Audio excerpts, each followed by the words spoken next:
Muy bien, quiero compartirte la palabra del Señor el día de hoy en el Evangelio de San Juan, capítulo 4. Quiero leerte algunos versículos y transmitirte palabra del Señor. Juan, capítulo 4, versículo, quiero leer desde el 31. Dice, ¿tienen su Biblia? Juan 4, 31 dice: entre tanto, los discípulos le rogaban diciendo: Rabí, come. Él les dijo: yo tengo una comida que comer, que vosotros no sabéis. Entonces los discípulos decían unos a otros: ¿le habrá traído alguien de comer?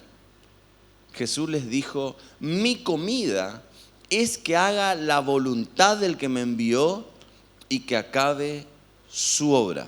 Repito una vez más el versículo 34. Jesús les dijo: mi comida es que haga la voluntad del que me envió y que acabe su obra. Señor, te doy gracias esta noche por tu palabra.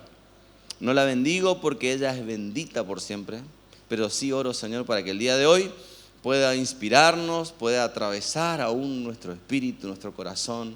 Señor, yo oro para que todo este lugar, la gente que está conectado, sea tierra fértil para que ella cumpla su propósito. En el nombre de Jesús, amén. Jesús y sus enseñanzas, Jesús y sus respuestas. Él era muy práctico y sencillo, pero a la vez pragmático, indescifrable, misteriosos. A veces nosotros pensamos que la vida cristiana o que la palabra del Señor es una cosa así, que vos decís 2 más 2 es 4 y se termina y lo leíste una vez y ya está y descubriste todo. Sin embargo, el Señor, si tenés años de vida cristiana, si sos un lector de la palabra del Señor, vas a coincidir conmigo que los mismos versículos, las mismas historias en diferentes momentos de nuestra vida traen una nueva revelación. Jesús trabajaba y operaba y cuando caminó por la tierra tenía esta manera de traer en preguntas cotidianas respuestas espirituales profundas. En el Evangelio de Juan nos encontramos con varios ejemplos. Por ejemplo, en Juan capítulo 2, versículo 19, Jesús le dice a los que estaban ahí alrededor: destruid este templo. Cuando ellos estaban elogiaban, ¿no es cierto?, todo lo que era la construcción, dice: destruid este templo y en 3 días los levantaré. Y los judíos se dijeron unos a otros: en 46 años fue edificado este templo y tú lo levantarás en 3 días. Claro que ellos respondían con el sentido común, como quizás lo haríamos vos y yo. Sin embargo, él estaba siendo más profundo. Estaba hablando de su muerte y de su resurrección. Otro ejemplo está en San Juan capítulo 3, versículo 3, cuando Jesús le dice a Nicodemo: en verdad te digo que el que no nace de nuevo no puede ver el reino de Dios. Y Nicodemo le dijo: ¿cómo puede un hombre nacer siendo ya viejo? ¿Acaso puede entrar por segunda vez en el vientre de su madre y nacer? Y quizás vos, lector de la palabra del Señor, como yo, podríamos decir: bueno, pero... Sin embargo, eran respuestas que descolocaban a este público que escuchaba a este tremendo Jesús.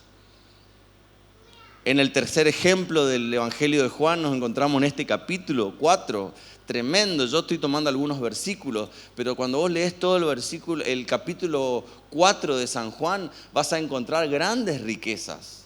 El Señor Jesús enseñando sobre la adoración, los verdaderos adoradores del Espíritu y en verdad. Y el cuarto ejemplo es cuando Él le dice... el tercer ejemplo es cuando le dice a la mujer samaritana en el pozo: si tú conocieras el don de Dios y quién es el que te dice dame de beber, tú le habrías pedido a él y él te hubiera dado agua viva. Y la mujer le dijo a Jesús: Señor, no tienes con qué sacarla y el pozo es hondo. Obviamente estaban en un pozo. Una respuesta con sentido común, sencilla. Sin embargo, había una profundidad en la respuesta de Jesús. Y el cuarto ejemplo es el que te estoy leyendo el día de hoy, con el que yo quiero centrarme en esta noche, en el mensaje. Mi comida, ante la pregunta de los discípulos: ¿pero quién te trajo de comer? Es que haga la voluntad del que envió y que acabe su obra.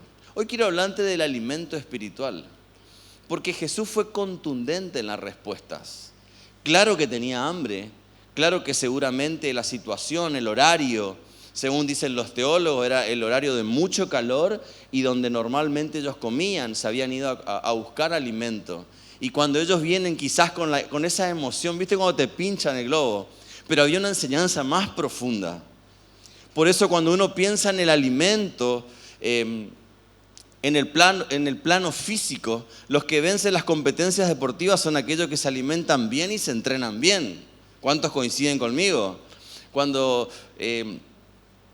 tenía 7, 8 años, nosotros nos cambiamos allá a nuestra casa con mi familia, ahí en Corrientes, y a 2 cuadras de nuestra casa, nuestra nueva casa, estaba el club Colegiales, así que mi mamá me dice, me agarra un día y dice, bueno, vamos a llevar, y me empezó a llevar al club Colegiales a que juegue al básquet.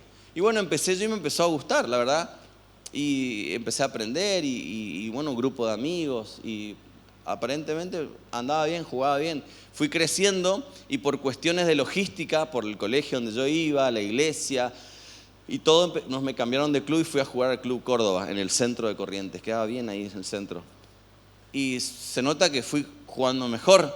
Tal es así que el día, cuando tenía 12 años, me convocaron para la selección provincial. Y mientras yo te estoy relatando, seguramente mirá a mi altura y decís, che, te jugaba al básquet. Bueno, después dejé de jugar al básquet, evidentemente, porque necesitaba unos 15 centímetros más para poder. Pero me acuerdo que nos llevaron ahí junto a otro compañero mío del club y el entrenador vino, que tenía el equipo provincial, y ya nos dijo extras cosas a las que yo estaba acostumbrado. A nosotros no nos gustaba mucho el tema del entrenamiento físico, sino nosotros queríamos jugar, queríamos tirar, no nos gustaba que acá corríamos, había días que eran todo exclusivos de la parte física. Pero este entrenador ya nos dijo algo distinto, ya nos dijo, ustedes tienen que empezar a cambiar la alimentación. Porque el rendimiento, la exigencia, vamos a viajar y esto y lo otro. Y ahí me acuerdo que nos dieron varias cositas que anotamos nosotros y teníamos que empezar a incorporar en nuestra dieta para que físicamente podamos rendir en las grandes competencias que se venían por delante. Y lo mismo ocurre, de hecho, si vos seguiste la selección nacional, el mundial, ¿se acuerdan cuando se quejaba Scaloni y Messi porque habíamos ganado un partido y a los 2 días teníamos que volver a jugar o a los 3 días y decía es poco tiempo para el descanso? Porque eso tiene que ver, y cuando yo te doy el ejemplo del plano físico, en el plano espiritual pasa lo mismo. Los que vencen las tentaciones son aquellos que están bien alimentados. En estos versículos, el Señor Jesús reveló su secreto, que el secreto de Él, su fuerza, tenía que ver con hacer ciertas cosas que menciona acá. Jesús no estaba diciendo que la comida, la bebida y el descanso no eran importantes, más bien quería que sus discípulos supieran que la vida era más que esas cosas y que el hombre no solo se alimentaba de pan. Ahora la pregunta es, ¿de qué se alimentaba Jesús? ¿Y de qué debe alimentarse el Hijo de Dios? Número 1, y es bien clarita la palabra del Señor, que dice, mi comida es hacer, ¿qué dijo Jesús? La voluntad del Padre, la voluntad del que me envió. Y yo quiero ser un poquito figurativo, a ver si me ayudan por acá. Número 1, decí conmigo voluntad. Y yo te voy a hacer figurativo. La voluntad, hablando de alimento espiritual, yo te voy a compartir acá. Este pan lo hizo Danisa Biscook, espectacular. Hizo 4, quedó 1. Desde ayer ya tengo una promesa de uno que dice va a comer cuando terminemos. El pan. ¿Por qué el pan? Porque es esencial, porque forma parte no solamente de nuestra cultura, sino que trasciende a las culturas. Yo vivía con chicos de otros países y todos reconocían el pan y el pan cuando estaba en la mesa era importante. Quizás para nosotros los argentinos o los que están en países limítrofes, mucho más importante. Es decir, fíjense que lo primero que nos sacan cuando uno está haciendo un tipo de dieta, que es la harina y el pan, y ahí nosotros como que... No sé si a usted le pasa, pero a mí 3, 4 días yo siento que la sangre, no sé, una cosa... Porque el pan forma parte esencial de nuestra vida. Lo mismo debe ser la voluntad de Dios. La palabra voluntad se traduce como mandato, encargo, como decisiones. El diccionario dice que la voluntad es la facultad del ser humano para gobernar sus actos, decidir con libertad y optar por un tipo de conducta determinado. Es determinar o decidir. La voluntad es el poder de opción. La voluntad es la capacidad que Dios nos dio de poder elegir, escoger, en lo que llamamos el libre albedrío. Hay dos expresiones en griego en la palabra del Señor. En realidad hay más. Yo te voy a mencionar dos. Por un lado, la palabra voloumea, que se refiere a la soberana voluntad de Dios. El plan predeterminado de Dios que no tiene nada que ver, que no tiene en cuenta las decisiones hechas por el hombre. Es su plan de amor para el mundo. Pero la segunda expresión de voluntad de Dios es telema. Y este se refiere al deseo de Dios para que el hombre experimente y viva en su voluntad. Por un lado, la voluntad soberana de Dios, el plan eterno del Señor, en el que el hombre no tiene nada que ver, pero por otro lado aparece esta segunda expresión que tiene que ver con la oportunidad que Dios da de que su deseo, a través de la elección del hombre, puedan entrar en sintonía. ¿Me sigue hasta acá? Quiero hacer un poquito de introducción para que podamos comprender la magnitud del texto. Entonces, ¿cuál es nuestro desafío, hermano? Vos que me estás viendo por el canal de YouTube, vos que estás presente acá, que nuestros deseos, que nuestra voluntad, que nuestras decisiones estén en armonía con los deseos, la voluntad y las decisiones de Dios. Por eso Jesús dijo en Juan capítulo 6, 38, Él dijo, porque yo he descendido del cielo, no para hacer la voluntad mía, sino la voluntad del que me envió. Por eso en el ejemplo de la oración de Jesús, ¿qué dijo Él? Que sea hecho en la tierra como en el cielo. Y ese es nuestro desafío, ese es lo que nosotros debemos anhelar si sos cristiano, si decidiste un día tu vida de que el Señor Jesús tome el control aún de tus decisiones, de que todo lo que hagamos nosotros vaya en sintonía con el sueño y el deseo del Señor. ¿Me sigue hasta acá? Decí conmigo voluntad. Entonces aquí el texto está relacionado con una elección de vida, con un rumbo. Jesús siempre priorizó la voluntad de Dios. Toda su vida aquí en la tierra se movió al son de la melodía del Padre. ¡Wow! Por eso el énfasis de hacer tesoros en el cielo. Y el apóstol Pablo compartía el miércoles pasado, acá el miércoles de verano.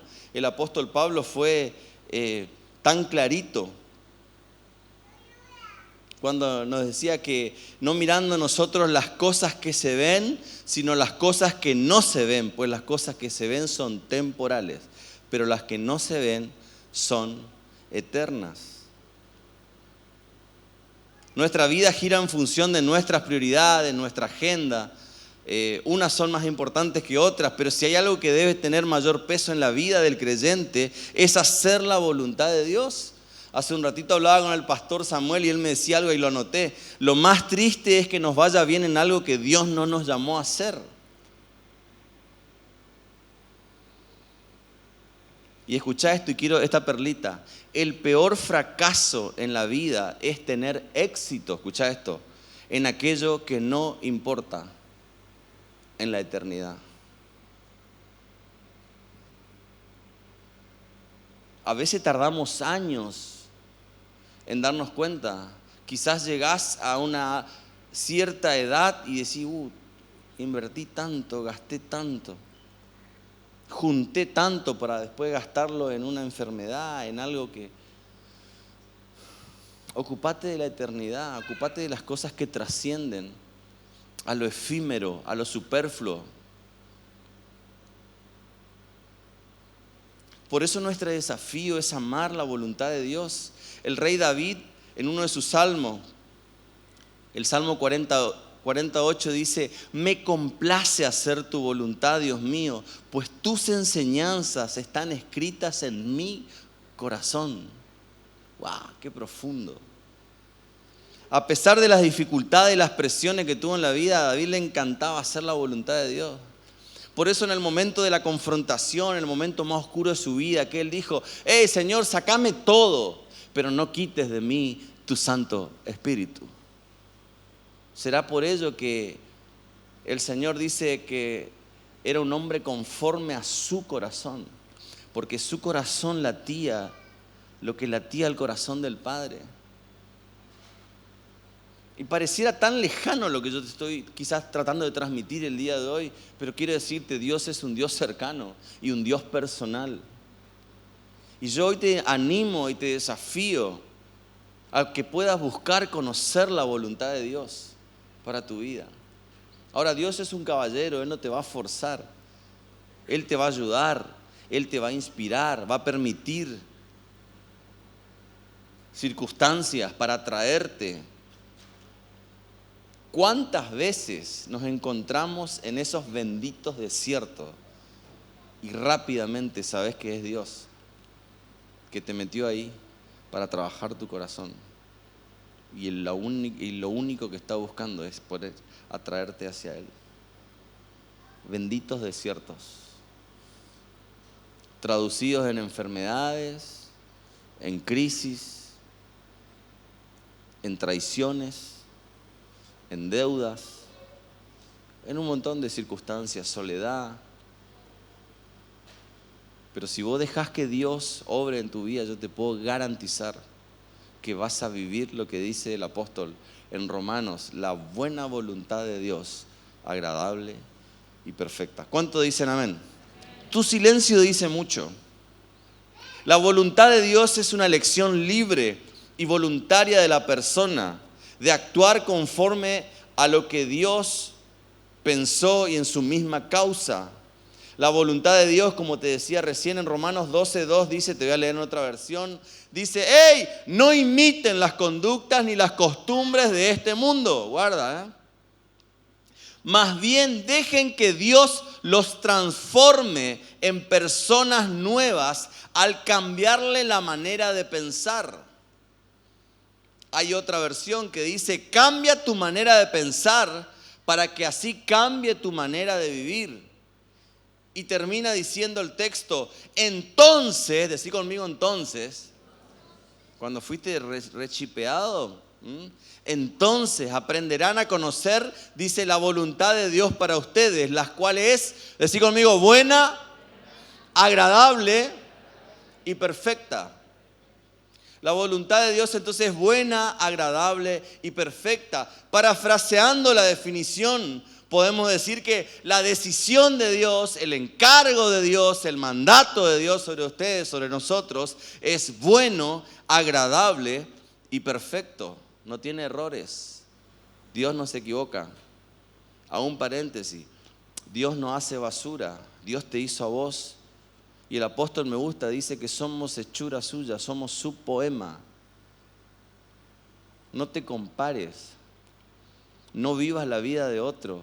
Deja que Dios pueda desarrollar su voluntad en tu vida y vas a encontrar todo lo tremendo que Dios pensó para vos y lo que puso adentro tuyo. Hay dones, talentos, hay cosas espectaculares que necesitan ser desarrolladas. A veces nosotros no nos animamos y estamos privando a otros hermanos de ser bendecidos por el talento que Dios te dio. No vivas la vida de otro. Decirle al Señor, quiero conocer tu voluntad, quiero amar tu voluntad. Y ahí va a fluir todo lo bueno, todo lo agradable, todo lo perfecto de Dios. Porque Dios no se equivoca. Es tan importante conocer la voluntad de Dios para tu vida. Pero déjame decirte, no queda otra que buscar tener relación con su Espíritu Santo. Y ahí voy con algunas cositas prácticas, beneficios. Estoy en el punto número 1. Decí conmigo, voluntad. Ya tiene dueño este pan. Pero Danisa, no sé si anda por ahí Danisa. Danisa lo hace y vende, es muy bueno. Quiero que me siga regalando pan. Beneficios de vivir en su voluntad. Número 1, determina tu destino eterno. El vivir en la voluntad de Dios determina el destino eterno. Jesús dijo, no todo el que me dice Señor, Señor entrará en el reino de los cielos, sino el que hace la voluntad de mi Padre que está en los cielos. No solo teoría, práctica. Si estás por primera vez, si estás escuchando, estás viendo por primera vez, querés asegurarte la eternidad, necesitas a Jesús. Necesitas que Jesús venga en tu corazón, que venga en tu vida. Te garantizo que vas a poder vivir todo lo bueno que Él pensó para vos. Primera de Juan 2:17 dice, y el mundo está pasando y sus deseos, pero el que hace la voluntad de Dios permanece para siempre. Decí conmigo, permanece para siempre. El primer beneficio de vivir en la voluntad de Dios es que determina tu destino eterno. Segundo, te acerca a Dios. Marcos capítulo 3, 35, otra expresión contundente de Jesús. Porque cualquiera que hace la voluntad de Dios, dice cualquiera que hace la voluntad de Dios, ese es mi hermano, mi hermana y mi madre. Tercero, otro beneficio de caminar en la voluntad de Dios, de hacer la voluntad de Dios, me proporciona dirección, me da un rumbo. Proverbios 16:9 en la lenguaje actual dice, el hombre planea su futuro, y eso es buenísimo, pero Dios le marca el rumbo.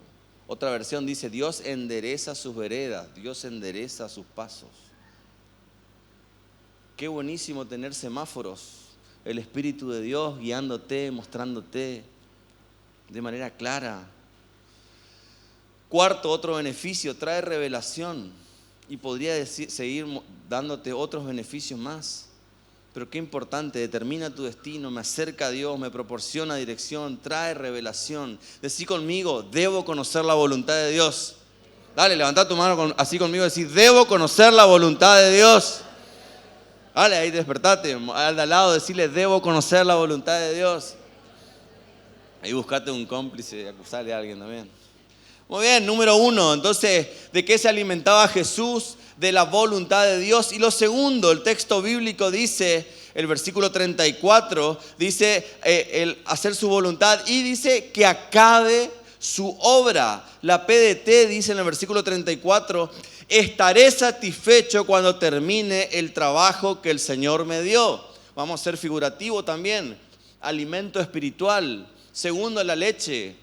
También creo primordial en nuestra alimentación, trasciende las culturas, es importante desde niño, tan importante la leche. Entonces yo hoy te quiero decir, número 1, el alimento espiritual, así como el alimento físico, el pan. El segundo es el propósito. Jesús que había dicho entonces en su palabra, mi comida es que haga la voluntad del que me envió y que acabe su obra. Decí conmigo propósito.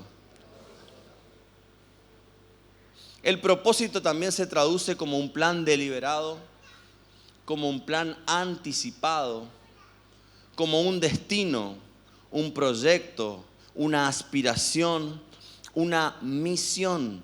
Por eso me gusta, el lenguaje actual dice, mi comida es obedecer a Dios, número 1, y completar el trabajo que Él me envió a hacer. Ahí añado esta frase tan popular, pero sirve para este momento. No hay día más feliz en la vida de una persona que el día que descubre para qué fue hecho, para qué fue creado.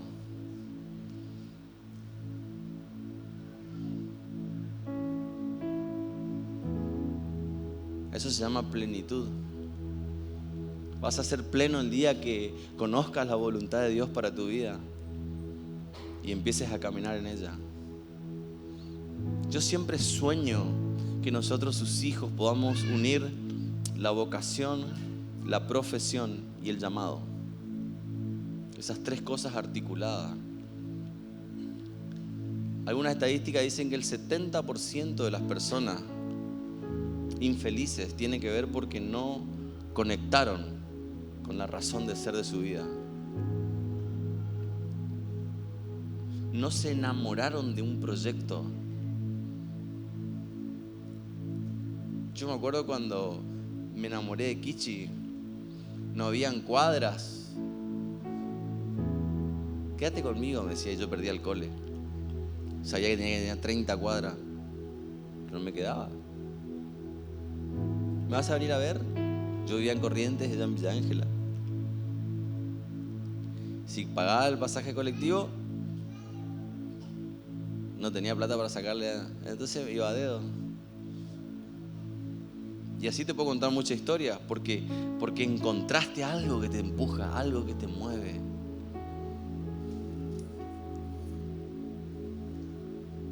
El motor de tu vida, el propósito que te lleva adelante. Hay una historia que me conmovió hace muchos años. Roberto Lou Patiño Roberto, esta es una historia verídica, era un hombre muy conocido en su ciudad, un hombre que venía de familia de empresarios, un tipo carismático. La gente lo conocía en la ciudad, su familia, sus negocios. Y cuenta la historia, su biografía, que él un día fue a un casamiento de una chica que apreciaba mucho. El hombre tenía cerca de 53, 54 años. Y estaba, como era sociable, y la novia no llegaba. Y pasaba el tiempo, él saludaba, hablaba con todo. Y en un momento ansioso se va hacia el fondo atrás a ver si llegaba esta chica que tanto quería, que se iba a casar. Quería ver a la novia cuando llegaba. Así que cuando estaba en el fondo, él caminaba y estaba ahí un poco inquieto. Y de repente, cuando estaba de espalda, le choca a alguien, pero un joven que venía como cambiándose, sacándose el guardapolvo y poniéndose el saco, y lo choca. Entonces Roberto se da vuelta. Uy, perdón, le dice, te pregunto algo. Dice, un poquito transpirado, así cambiándose. ¿Llegó la novia? No, que va a llegar la novia. Le dice, menos mal, dice él. Y saca su guardapolvo y se pone y se acomoda. Y Roberto le acomoda un poquito. Y le dice, perdón, dice, pasa que salí de la guardia. Le dice, bueno, me presento. Roberto era muy sociable. Mi nombre es Roberto. ¿Tu nombre? Carlos. Sí, pero usted lo conozco. Bueno, sí, dice. Y te pregunto, le dice Roberto a Carlos, ¿vos sos médico? Sí, por eso le digo que recién vengo de la guardia. Y cuando dijo, vos sos médico, y él le dijo, sí, Roberto lo miraba a Carlos joven y sonríe. Y en un momento queda como tildado, choqueado. Y cuenta la historia que Carlos entonces se animó en este poquito de confianza que se había ganado y le dice, ¿pasó algo? Porque como que quedaste medio tildado. Entonces Roberto le mira a Carlos y le dice, pasa que te miro y me trae tanto entusiasmo. Te voy a contar algo, le dice. Tenemos tiempo, no viene la novia. Cuando toda mi vida yo soñé ser médico, le decía Roberto. Le dice, sí, de pequeño. Y en mi adolescencia yo me imaginaba en la facultad de medicina, pero llegué a los 18 años y los negocios, yo ya estaba, mis hermanos, la familia y la gerencia ahí, entonces así que yo me dediqué a los negocios, dice, y le metí para adelante. Pero te fue muy bien, sí, me fue muy bien, al día de hoy me va bien, dice. Pero cuando te miro, pienso, ¿qué hubiera pasado? Qué lindo hubiese sido tener tu edad y hacer eso que tanto me apasionaba. Y Carlos se animó y le miró a los ojos a Roberto, 53 años. Le dijo, ¿y por qué no? Y ese por qué no de Carlos produjo en la vida de Roberto Lou Patiño una emoción que le dejó choqueado y suspendido en el tiempo. Toda esa noche quedó con el por qué no, el día domingo con el por qué no. Y el día lunes fue a la facultad de medicina, hizo los papeles y se inscribió. Resumida historia, pasaron 9, 10 años y Roberto Lou Patiño se recibió de médico. Cuenta su biografía, ¿no es cierto? Imagínense, porque una cosa es esta parte que yo te cuento, un poco emocional, un poco biográfico, un poco de historia, ¿no es cierto?, de la vida de él. Pero imagínate con 54 años cursando en primer año, en segundo año, sus compañeros de 18, 19, de 20, de 25. La determinación necesaria, la burla de muchos, inclusive de sus familiares. Sin embargo, él ahí con entusiasmo, porque había encontrado el motor en su vida, el propósito. Y cuenta la biografía que él se encontraba a los 61 años parado en la facultad de medicina con esa alegría y con su diploma. Obviamente no fue cualquier acontecimiento, ni para la facultad ni para la ciudad. Era un hombre conocido. Vino la prensa, vinieron los medios y todos. Y lo fascinante de su historia biográfica es que él se paró con su título en mano y sonreía. Y la gente del lugar, hasta que alguno se animó a preguntarle, estimado doctor Roberto, le dice, ¿puede decirnos qué siente el día de hoy? Y él dijo esta frase que es la que te quiero transmitir el día de hoy. Volví a nacer.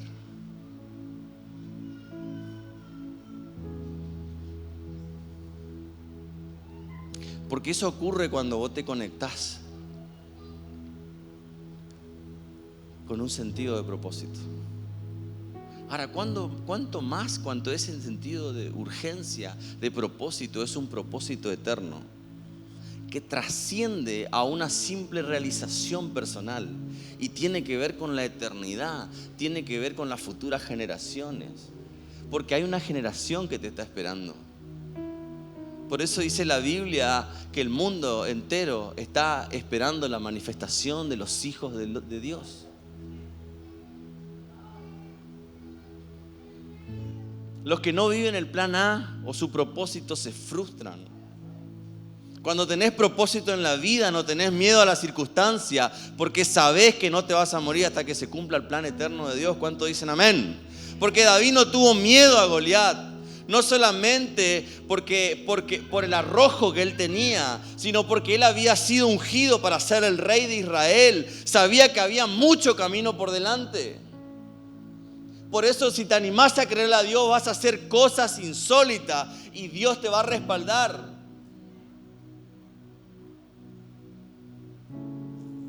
¿Por qué Jesús dormía en medio de la tormenta? Porque había una determinación, había una urgencia de ir a un lugar, y él dijo: pasemos al otro lado.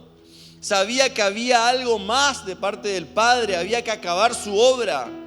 Por eso, a pesar de la tormenta, él dormía. Cuando tenés propósito, ni el viento, escuchá bien esto porque te estoy hablando proféticamente. Cuando tenés propósito en la vida, ni el viento ni la tempestad va a pararte hasta que Dios haga lo que tiene que hacer en tu vida. ¿Cuántos dicen amén? Seguramente alguien está atrapando esta palabra. Capaz hoy te encontrás frenado todavía, tratando de arrancar. Yo quiero desafiarte el día de hoy. Acabá lo que Dios te llamó a hacer.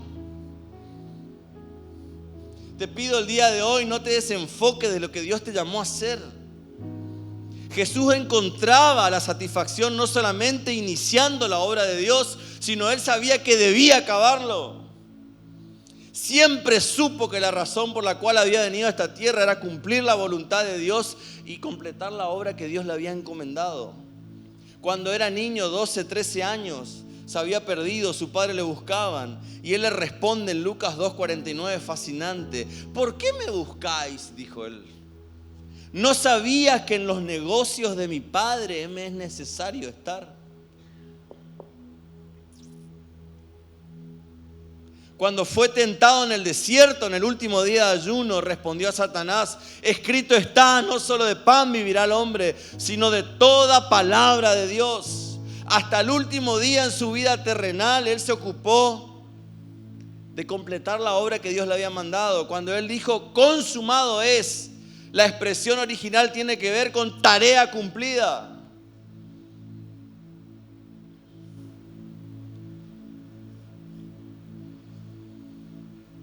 Un signo de madurez es terminar lo que uno empieza, concluir lo que uno se ha decidido y se ha determinado. Por eso la determinación es sostener la decisión que tomaste un día. Es importante que decidas bien, porque eso trae consecuencias buenas. Pero lo desafiante es determinarte ahí, mantener esa decisión, mantenerte en santidad, mantenerte ahí en el servicio, firme. Sostener tus convicciones aun cuando vengan los tiempos donde seas el único, el que seas ridiculizado. Cuando lleguen los momentos donde la gente se burle de lo que vos crees, de tus creencias, de tu fe.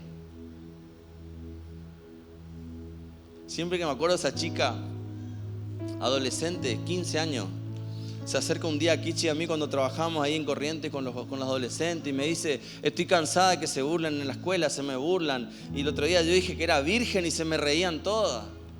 Me decía: vamos a sacar una foto, Entonces dije: vení, yo te voy a enseñar algo. Ahora cuando se burlan de vos, vení, decirle esto. ¿Qué le voy a decir? Yo no sé más qué decir, estaba frustrada.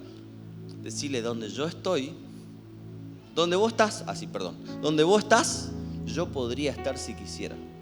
Busco un chico y ya está.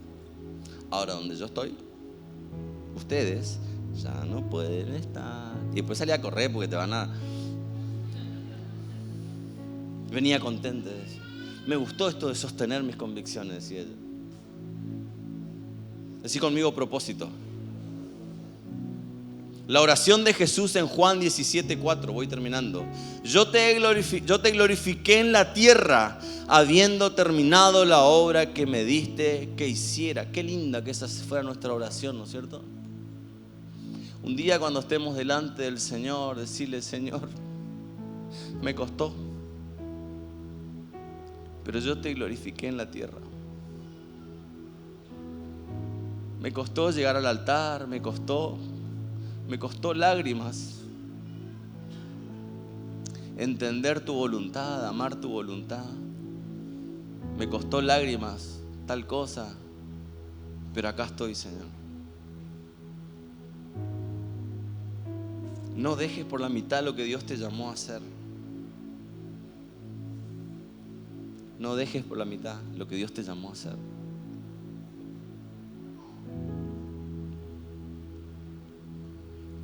Entonces la pregunta: ¿de qué se alimentaba Jesús? De la voluntad de Dios y de su propósito. Amén.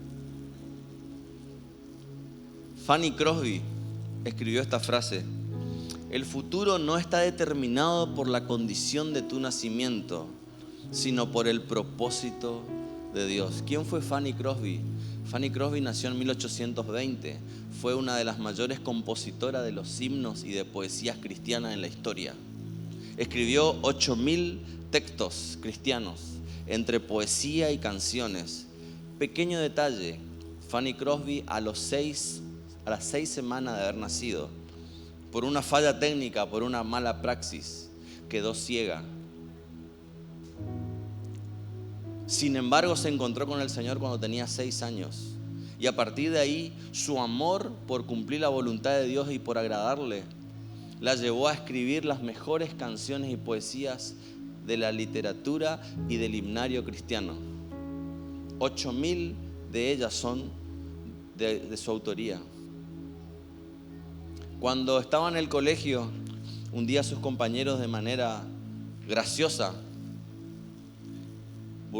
burlona, bullying, le dijeron: ¿cómo puede ser que escribas todas estas cosas hermosas si ese Dios a cual vos le escribís no te permitió ver, no te permitió disfrutar de lo que nuestros ojos ven, los colores y esto y lo otro? Y ella escuchaba hasta que un día se paró y le dijo: yo tengo una ventaja que ustedes no tienen, y siempre seguiré haciéndolo, de que el día que mis ojos puedan ver, al primero que lo van a hacer es al Rey a quien yo escribo.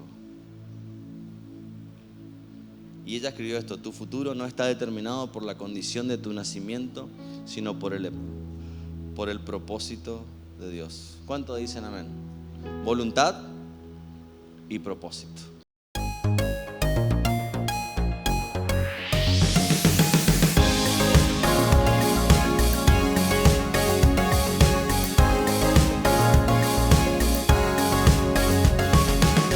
Una nueva canción que a tus oídos llega del cielo.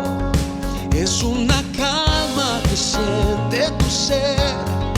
Es una voz que sacia tu sed. Yeah.